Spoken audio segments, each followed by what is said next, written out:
ako dati. Record, ulitin natin. Ulitin. Wala na, scripted na. Ulitin. Scripted. Oh. Okay. Kasi nag-thank you na ako sa kanya at marami din iba nakakaalam to. Most likely my family nakakaalam na yung last movie ko, which is very, very dear to me, very, very intentional movie. And then, tinag ako ng isang Berry, which is si Berry, si Sir David, sa isang casting. Tapos yung casting na yun, of course, pinaalam ko sa Star Magic kung pwede ako mag-audition. So, talagang siya din yung naging gateway kung bakit ko nakuha yung project na yun. Na, yung project kasi na yun, yun yung hiniintay ko project. Una, action. Hinihintay ko din yung project na makakontribute sa family ko. In which talaga nakakontribute siya because sa mga hindi ko nakakalam, I came from a military family. My dad was a retired policeman. My brother now is a captain. My uncle is also a retired policeman. So I'm really, tapos very intentional siya kasi yun yung tinake ko na examination na pag hindi ako nagpasa sa PBB, yun yung papasukan ko. So talagang lahat yun binigay ni God in one. So sabi ko, thank you so much, Liber. Palakpakan natin. Sobrang galing ni Max sa role na yun. Thank you. Talaga it As requires... in international quality. Thank you so much.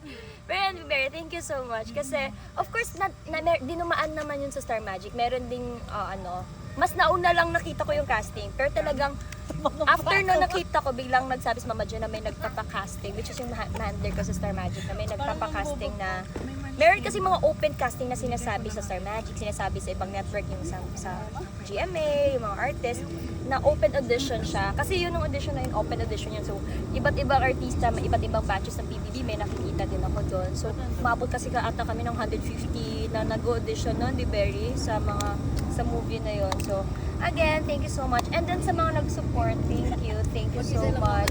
And then sa mga bago ate, thank you so much sa time nyo. I mean, no pressure talaga yung ganito. Kasi alay yung sinasabi sa nila, kung ang pagpa-fanbase nyo, nakakastress sa'yo, huwag na kayo mag-fanbase mag-fangirl sa akin. Ganun talaga, kasi I want to be source of peace. Sa 5 o'clock nandito na si Foxy. At saka 5 o'clock kanina. Talagang tirik pa yung araw dito na ako Sabi niya. Pero sabi ko ate, Tet dati, Sobrang excited niya. may mga berries din talaga na nag-rest muna or iba yung pinapriority. Sabi ko, it's okay. Of course, masasad ako. I won't lie na lalayo, ganun. Pero pag pinipili nila yung sarili nila, yun talaga. Kasi una, hindi yun naman dapat ginagawang mundo to eh. Kumbaga dapat, at some point, happy kayo. Bakit yun nagpapaka-stress? Ba't yun ang ipag-away? Yung mga ibang bears dati, yung iba di ko na natangang mapigilan. Panggat maaari, pinipigilan ko. Kasi sabi ko, pero okay lang kasi natural yun sa world na talagang, yan stand. So sabi ko, okay, kahit natural yun or yun yung usual, hindi ibig sabihin, ganun dapat lahat pati yung berries ko. Sabi ko, syempre yung iba, hindi naman, minsan iba, they also find happiness to some fans. Sabi ko, that's good.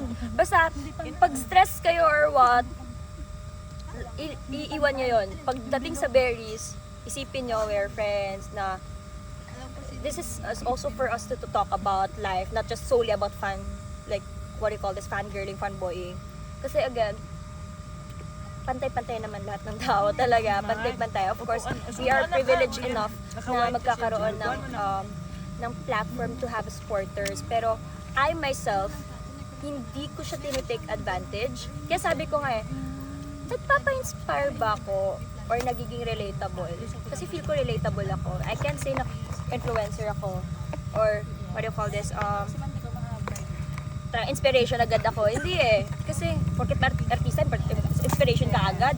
Baka nga yung ina-influensyan mo mali. So parang you have to be mindful. And then lagi ko sinasabi, di ba mahal na sabi ko sa'yo, baka hindi ako dapat tinitingnan or like dapat hindi lang fans. Most likely kaming mga artists, kailangan din namin ng artist na makikita namin na nagbibigay ng oras sa fans. Yung parang ganun, mahal. Kumbaga, dapat may artist din na tinitingnan din nila yung co-artist kung paano magpapahalaga ng cameraman sa likod ng project. Ng talent. Yung mga talent ate, yung mga marami, oo, hindi biro ginagawa nila ha. Eh minsan may nangyayari na set aside sila, hindi napapansin. Ako, I sit with them. It's not para iangat yung bangko ko, but no, that's the truth na talagang I value the people behind the camera. Why? Kasi pwede naman kami ganito kami. Tapos, support kayo dyan. We enjoy your support. Pero the truth is, kung sino nakakakilala sa isang artista, yung nasa likod ng camera. Yung makeup artist, yung mga talents. Kasi, yun talaga. Kaya lagi kong nire-remind sarili ko na to be an actress for a reason. To be not solely a star na hinahangaan. But, para ma-relate ng tao, kumbaga, again, meron din akong ibang hinahangaan na artista. Yung ganun ba na iba makitungo sa fans, iba sa trabaho. Kasi again, hindi lang naman to hindi lang siya puro projects. Hindi siyang, lalo na acting hindi ang acting, it's a study. Pinag-aaralan ko yan, pinag-aaralan ko siya. I always make time to study it, the chopbox technique na Meissner. I study it kasi again, acting is not just about having a love team. Acting isn't just about having millions of followers, that's why you are there. Acting is because you can act and you study about it. Kung wala kang project for that, then baka next time, at least pinag-aaralan mo. So, along the way, sa ilan ba? 2022, 3, 4, 5, 6, siguro 4 years ko na sa industry, slowly kong na-realize pahalagahan yung nagsusupport sa'yo. May project ka or wala. Kasi minsan, di ba, parang minsan kasi kung may paparating na projects, tsaka ako kayo, tsaka kayo maiisip. And at some point, parang dumaan din ako sa gano'n na, ikakanta ko si kasi may ko. Pero hindi, kahit wala akong ginagawang project, kamusta yun? Or kahit may bago lang akong tinanggihan na project, di ba?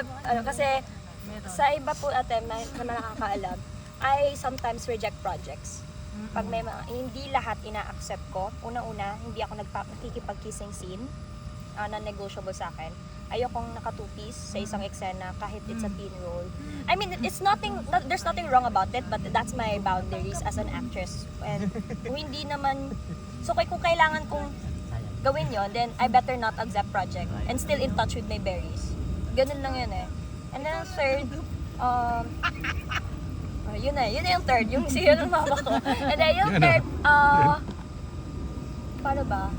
Yung bang alam kong hindi ako magsisisi after kong in-accept yung project na yun.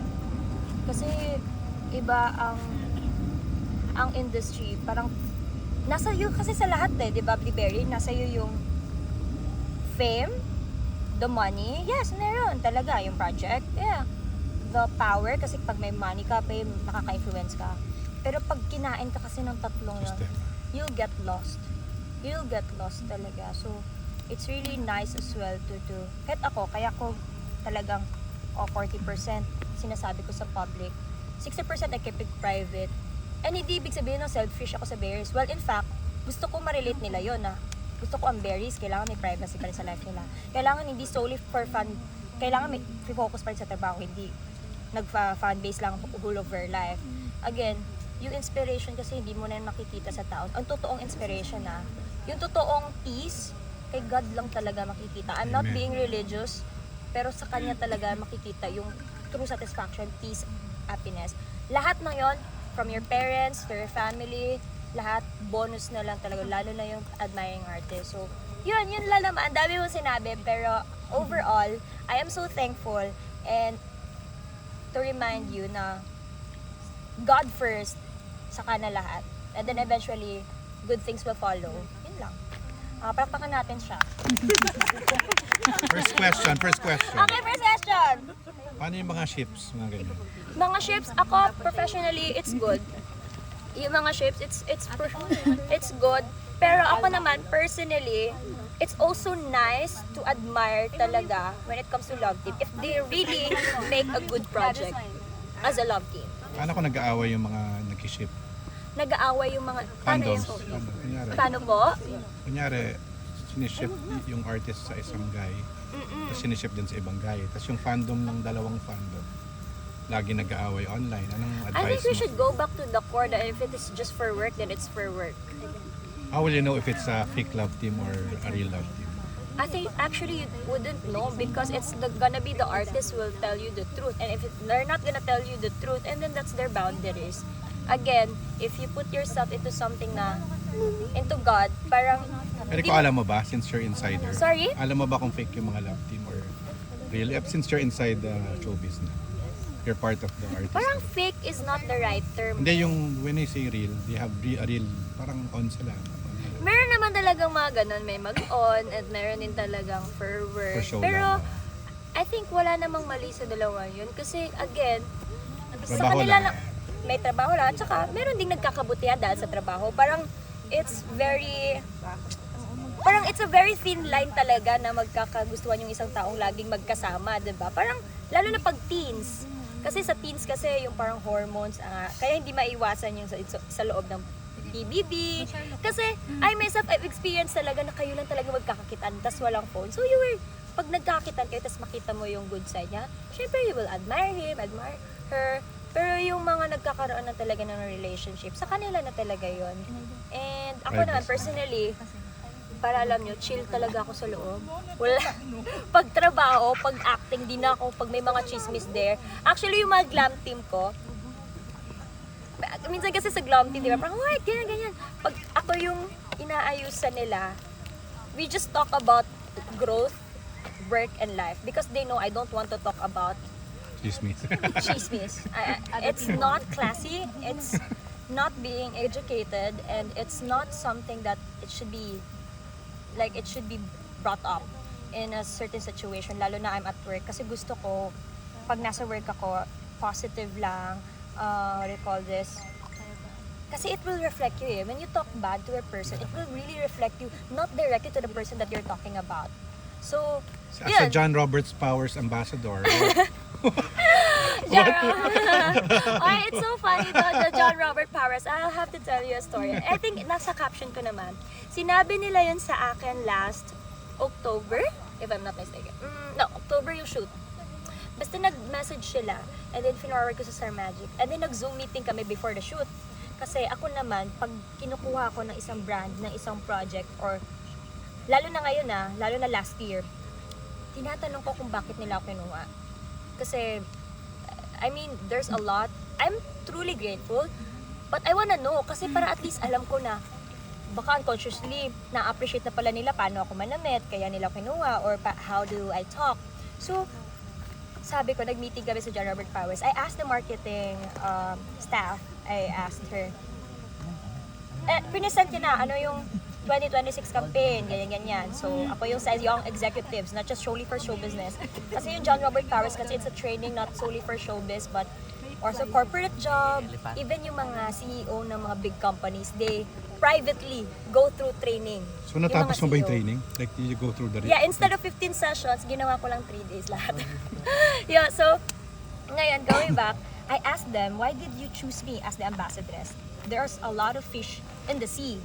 So, yun, nasagot nila, because we view you as someone who loves to learn.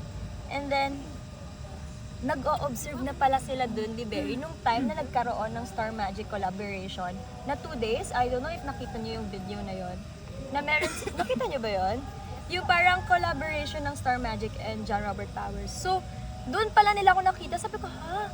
Nasa likod lang ako lagi nun kasi wala akong makitang kabatch ko na PBB. I think latest batch yun. So, attractive, no?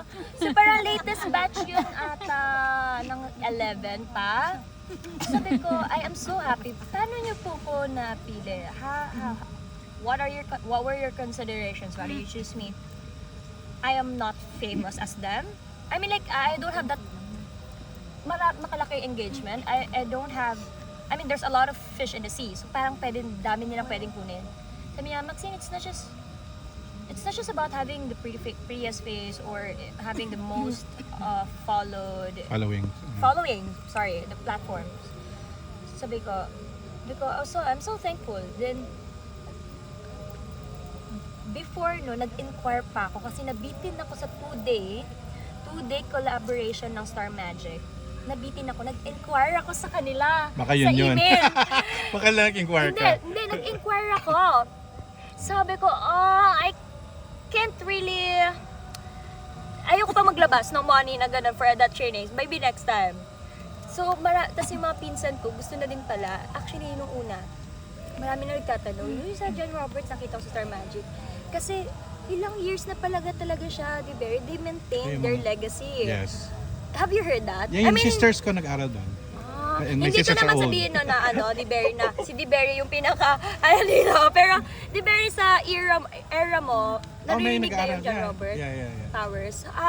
Yung parang, What are your kunyari, thoughts about yung mga like kutsara, like maraming kutsara, di ba? Yes, fine dining restaurant. They will teach you have to eat from this, Yes, Pati yung yes. poise. Yeah, it actually, if I'm not mistaken, it actually started from a single observation. Hello, welcome! I see you. Palakpakan natin. Yay! CJ! Happy birthday! Sige. Consequence na. Sorry Papasayawin to na, no? bug you. Okay, sit here, Kyle ka. Hello! Thank you for coming. May kinancel pala yan para lang dito. Oh, gago naman. Okay, sorry, going back. Okay lang. Abay ko, Ay, sayang yun. huwag ka manabunot. So we're here, Okay, picnic going back. with Maxine. Yeah! Pero nilagay ko dito. It's okay. So yung John Robert Powers, talagang yung mga tita ko alam na nila, and I've heard as well some of the members of law enforcement, they've been also to training. John Robert Powers, I heard from my aunt. So sabi ko, wow, it's a really a great company. Not solely about presenting yourself in public. Kasi pag sinasabi kasi, pag nakikita niyo sa John Robert Powers, mga pageantry, yung iba mga pageantera, Miss World, pero pwede talaga siya sa corporate job. Like, simple lang yan parang Poise parang it teaches you how to yeah, be queen. poise. Yung mga queen. Parang meron nga silang sinasabi, naku, baka magiging maarte ka lang. No, it's not being maarte, but it's being ma-proper. Prim and proper yan. Yeah, right? Diba? It's being, Baka nakita na sa'yo na ganun ka na, hindi mo na kailangan i-train. hindi ko alam saan, pero I'm truly grateful. So I still had the Sis na siya, tapos youth ambassadress, tapos John Robert Powers pa. Tapos ano ka pa, ano yan? Captain Ana. Thank you, Dimberry. Ako naman, I always make sure po. Sa When Magic Girls, anong name mo doon? Ana ako. Sa When Magic Girls? Sa my magical Trixie. Trixie, ayan. Si Trixie. Kasi I always make sure na whatever I do it with all my heart, my soul, with all my mind. And I do it. Kasayaw ka ba mamaya? Ang galing sumayaw ni Maxine. Yung kay Olivia din na bago. Pero yun lang talaga. Parang sabi ko nga. Iba, may tanong pa yung iba, mga berries. Dami ko sinabi, no? Pero kasi na-miss ko kasi sila. Na-miss ko yung Tony Bear sa mga tanong mo. Kasi it really made me being more open and my insights. Yes, you're Yes. very good. And you inspire everyone. Thank you. I just wanna be relatable. Thank you for finally inviting me, Miss Shy. Hindi na siya shy. She's been inviting you maybe because Yung hindi lang nagtatama yung schedule. schedule. Yes. Kasi lahat naman sa berries. Oh, wow. Ano to? Lobster? Ay, akala ko lobster. Maxine, kinento niya sa akin, ikaw daw nag-recruit sa kanya. Berry! Wait, Maxine. Anong name mo ulit? Anong name mo? Leo. Maxine si Leo daw, ikaw daw nag-recruit.